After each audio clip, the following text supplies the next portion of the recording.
Hola, hola, ¿cómo están? Mi nombre es Ismael Alfonso Majano Cabrera y en esta ocasión junto a mi compañera nos corresponde la exposición del tema número 42, que es la familia Orthomyxoviridae, virus de la influenza A y B, enfermedad influenza H1N1 y virus de la parainfluenza. Bien, haciendo una breve introducción al tema, primeramente tenemos que definir qué son los virus. Y los virus son microorganismos compuestos de material genético y que están protegidos por una envoltura proteica que causa diversas enfermedades, introduciéndose como parásito en la célula para poder reproducirse en ella. Muy bien, continuando con esto, vamos a lo que es mencionar que tanto el virus Orthomyxoviridae y el virus de la parainfluenza pertenece a la familia Paramyxovirus. Bien, dicho esto, vamos a reconocer lo que son aquellas similitudes y aquellas diferencias que poseen ambas familias. En primer punto, vamos a reconocer las características de la forma en Orthomyxovirus y Paramyxovirus. Orthomyxovirus posee una forma esférica, Paramyxovirus posee una forma esférica pleofórmica. Las formas filamentosas en Orthomyxovirus son frecuentes y en Paramyxovirus son poco frecuentes. El tamaño en Orthomyxovirus equivale a 100 nanómetros y en Paramyxovirus equivale de 150 a 300 nanómetros. La envoltura con espículas, ambas familias las poseen. La glicoproteína hemaglutinina y neuramiridasa en espículas separadas en Orthomyxovirus sí las posee y Paramyxovirus no las posee. La glicoproteína F no está presente en Orthomyxovirus, sí está presente en Paramyxovirus. El nucleocapside, ¿cuál es el diámetro? En Orthomyxovirus es de 9 nanómetros y en Paramyxovirus equivale de 14 a 18 nanómetros. El RNA con polaridad negativa en ambas familias las poseen. El genoma es segmentado solamente en Orthomyxovirus y en Paramyxovirus no es segmentado. La transcriptasa RNA polimerasa RNA dependiente en ambas familias las poseen. El núcleo Orthomyxovirus sí posee y Paramyxovirus no posee. El citoplasma Orthomyxovirus no posee y Paramyxovirus sí posee. La formación de sinicicios no posee Orthomyxovirus y sí en Paramyxovirus. Las inclusiones citoplasmáticas no están presentes en Orthomyxovirus, pero sí están presentes en la familia de Paramyxovirus. Virus de la influenza H1N1. Bien, vamos a pensar hablando de lo que es la descripción del agente. El virus de la influenza A, de subtipo H1N1, es una especie de influenza, virus tipo A, conocido como el virus de la gripe, que pertenece a la familia Orthomyxoviridae. Los virus de la influenza porcina son comúnmente del subtipo H1N1, aunque también circulan otros, por ejemplo el H1N2, H3N1, H3N2. Los cerdos pueden infectarse con virus de la influenza aviar, con virus de la influenza humana estacional, así como también del virus de la influenza porcina. Se cree que el virus porcino H3N2 fue la enfermedad más simple y que fue introducido originalmente de los cerdos a los humanos. Historia de la enfermedad. El virus de la influenza H1N1 ha mutado en diversos subtipos que incluyen lo que es la gripe porcina, la gripe aviar, la gripe bovina. La cepa mantiene su circulación después de haber sido reintroducida por la población humana en los años 70. En los Estados Unidos se detectó por primera vez durante la primavera, en el año de 1918, entre el personal militar. Descripción de la enfermedad. La enfermedad de la influenza H1N1 se caracteriza por sus diferentes signos y síntomas, ¿verdad? Como lo es la fiebre, la tos, generalmente es una tos seca. También se encuentra lo que es cefalea, dolor de cabeza, dolor de garganta y postración. Es decir, una persona cuando padece de esta enfermedad no se quiere levantar de su cama, ¿verdad? No quiere levantarse, está sin ánimos y está postrado durante esos días. En un inicio de esta enfermedad, en el curso de varias horas se dan los siguientes síntomas, como lo es la fiebre, un dolor muscular difuso, ¿verdad? Que no es en todo el cuerpo, sino que son en diferentes partes, del cansancio, se dan los escalofríos, ¿verdad? Totalmente estos síntomas se dan en un inicio de la enfermedad. Ahora bien, partiendo de un curso de 12 horas a 36 horas, ya se presentan diferentes signos respiratorios, como lo es la rinitis, que es la inflamación de la mucosa de la nariz, tanto los cornetes como los senos nasales, ¿verdad? Hay una inflamación. Se caracteriza también por tener una tos más fuerte, una tos bien seca, con muchas dificultades, y también problemas respiratorios, ¿verdad? Que tenemos que aquellas personas se están cansando, aquellas personas tienen mucha flema, y se sienten de que se van a ahogar con su propia flema, ¿verdad? Porque tienen unos problemas respiratorios que no los dejan realizar sus actividades. Epidemiología. El virus de la gripe es una enfermedad a nivel mundial que se presenta especialmente en las épocas de invierno de los países con climas templados. Entre mayo y septiembre estamos hablando del hemisferio sur y de octubre a marzo en el hemisferio norte. Son diferentes estaciones que se produce la época invernal. También tenemos que en los países tropicales pueden presentarse durante todo el año. Sin embargo, está asociada con las temporadas de lluvia. Y desde una perspectiva epidemiológica, la gripe constituye un permanente desafío debido a que la naturaleza de este virus va cambiando año tras año, va evolucionando, ¿verdad? Y su actividad es imprescindible y la fragilidad de los datos recolectados para restablecer el verdadero impacto de la enfermedad siempre es difuso, siempre hay dudas a la hora de hacer un diagnóstico y poder decir en estas épocas son las que mayormente se da esta enfermedad, ¿verdad? Y como lo hemos dicho anteriormente, principalmente en las temporadas de lluvias aumentan el caso del virus de la influenza. Distribución. Bien, la distribución de esta gripe estacional ocasiona epidemias anuales de diversas intensidades, aunque también se producen casos o brotes que no se ajustan a las pautas estacionales clásicas. La enfermedad se registra mayormente en niños, adultos jóvenes y residencias de adultos mayores, es decir, en los asilos, ¿verdad? Porque estas personas se ven más expuestas por la aglomeración y están sufriendo diversas enfermedades respiratorias, como lo es este virus de la influenza. Las epidemias locales suelen durar entre 8 a 10 semanas. Reservorio.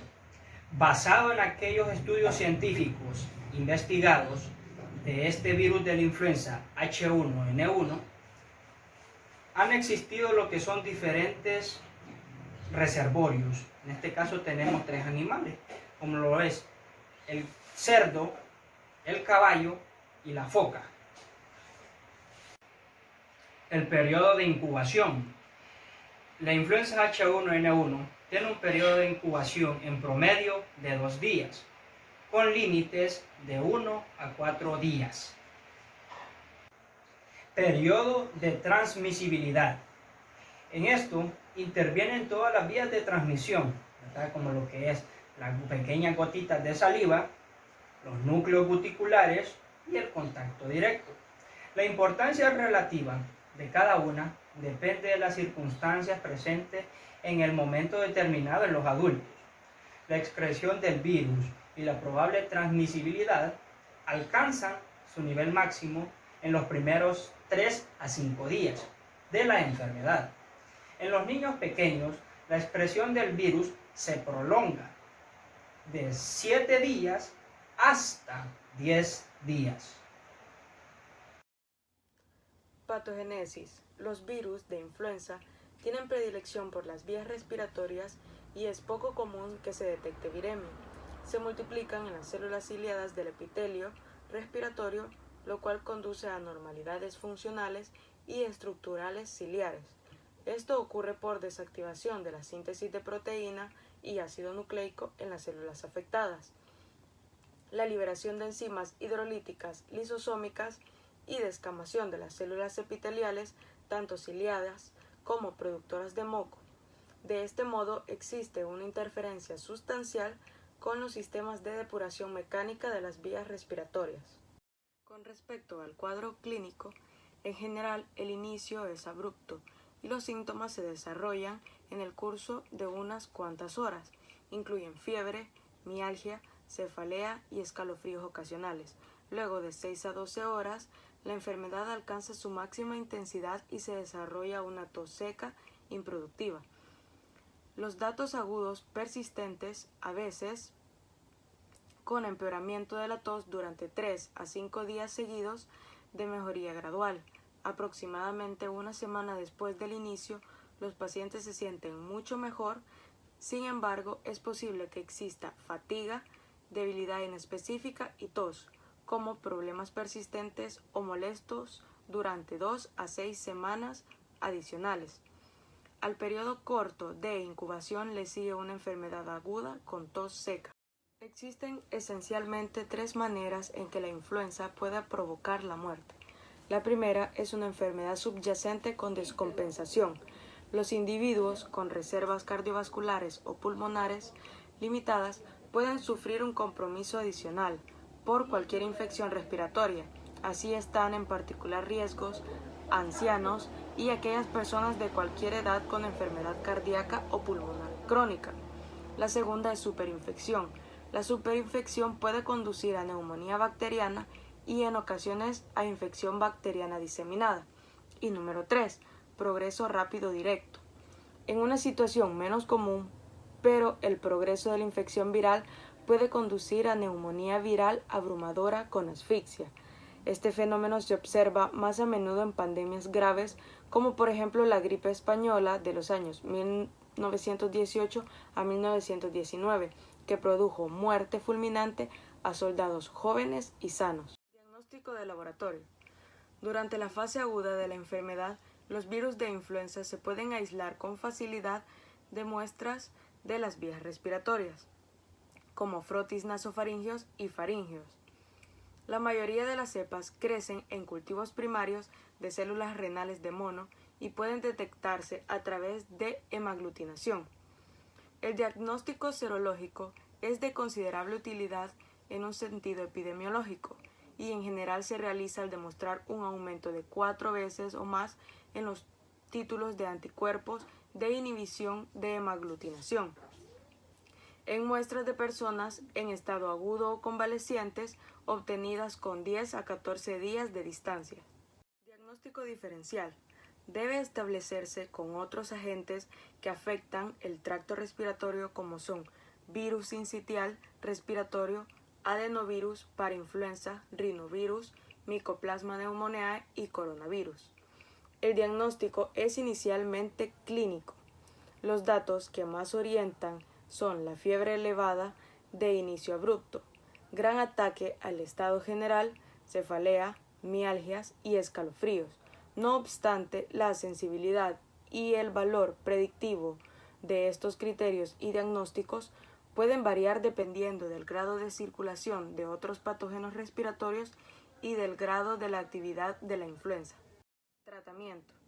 Los 2 abordajes básicos para el tratamiento de la influenza son los cuidados sintomáticos y la anticipación de las complicaciones potenciales, en particular la superinfección por bacterias. Una vez que se ha hecho el diagnóstico, por lo común se prescribe reposo, ingestión adecuada de líquidos, uso conservador de analgésicos para mialgia y cefalea y antitusígenos para la tos intensa. Debe enfatizarse en los fármacos de venta sin receta. Estos deben utilizarse con precaución. Esto se refiere en particular a sustancias que contienen salicilatos y que se administran a niños, debido a que se debe considerar el riesgo de síndrome de Reye. Con frecuencia la superinfección bacteriana se detecta por un empeoramiento rápido de los síntomas clínicos después de que los pacientes han presentado una estabilización inicial. Complicaciones clínicas. Las complicaciones de la gripe son predominantemente respiratorias. Incluye bronquitis aguda, bronquiolitis, neumonía, otitis, absceso pulmonar, empiema, exacerbaciones de la enfermedad pulmonar obstructiva crónica, del asma y de la fibrosis quística. Las complicaciones cardiovasculares se reflejan en anomalías en el electrocardiograma, falla cardíaca y miocarditis. A nivel del sistema nervioso central podemos observar convulsiones febriles, esto en pediatría, encefalitis y síndrome de Guillain-Barré y síndrome de Reye. Este último es un desorden multisistémico caracterizado por encefalopatías e hígado graso que ocurre principalmente en niños de 5 a 14 años de edad que padecieron una infección por influenza B. Otras complicaciones son la falla renal, la dificultad en el control de la diabetes, la miositis y las complicaciones graves en los pacientes inmunocomprometidos por cáncer hematológico o receptores de trasplantes. Prevención y control. Para prevenir lo que es la influenza contamos con lo que es la vacuna. Es común que se use en 2 dosis administradas con un mes de diferencia para inmunizar niños que quizás no hayan sido inmunizados con anterioridad. Entre niños mayores y adultos se recomienda una dosis anual justo antes de comenzar la temporada de influenza. La eficacia de la vacuna es variable y la revacunación anual es necesaria para garantizar la máxima protección. Se recomienda que la vacunación se emplee principalmente con ancianos, individuos de todas las edades que estén en riesgo, por ejemplo, aquellos con cardiopatías o neumonías crónicas, y a sus contactos cercanos, incluyendo personal médico y miembros de sus familias inmediatas.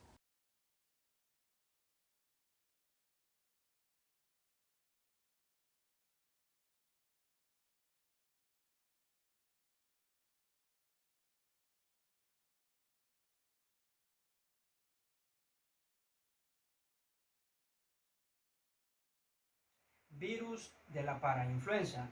Descripción del agente. Se han descrito 4 serotipos del virus de la parainfluenza. El virus 1 y 3 pertenecen al género Respirovirus, mientras que el virus 2 y 4 pertenecen al género Rubulavirus.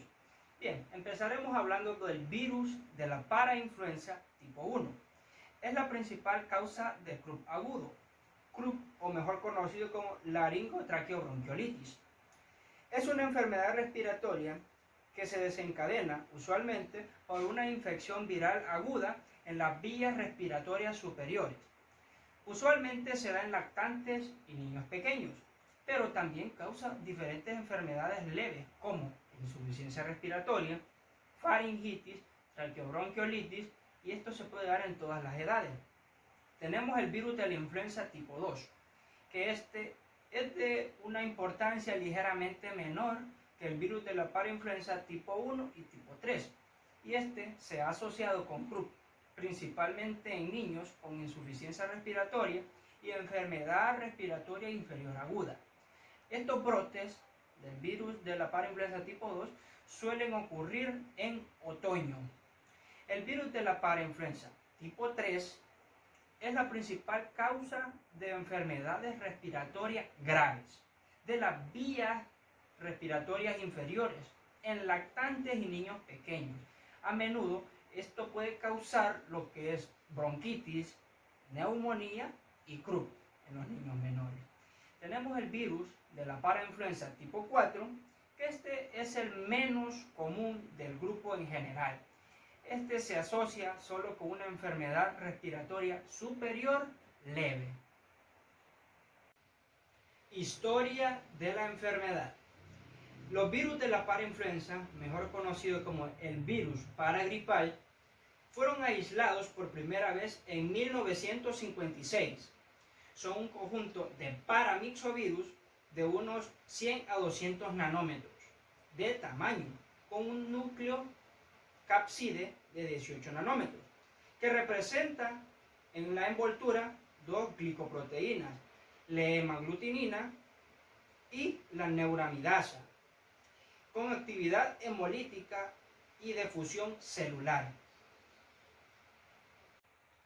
El periodo de incubación del virus de la parainfluenza va de 1 a 3 días.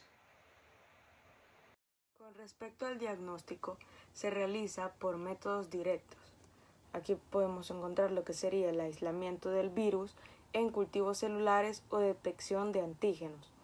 Los métodos directos son de elección, en especial los procedimientos rápidos. De estos, los más empleados son el IF y ELISA, para detección de antígeno viral en ANF, muestra de elección, o en otras muestras respiratorias. Respecto al tratamiento, tenemos que a finales de 1960 se ensayaron vacunas a virus inactivados con formalina. Se observó que los niños desarrollaban anticuerpos en títulos bajos y que no se inducía respuesta a inmunoglobulina A, secretoria en mucosas. La amantadina, la rimantadina y el interferón tienen acción in vitro, pero no se ha demostrado su eficacia in vivo. El uso de inmunoglobulinas podría ser una opción terapéutica, pero aún no ha sido muy estudiada, por lo tanto, la única profilaxis es evitar la exposición al contagio de los lactantes, así como una adecuada higiene de los objetos y manos en contacto con los niños.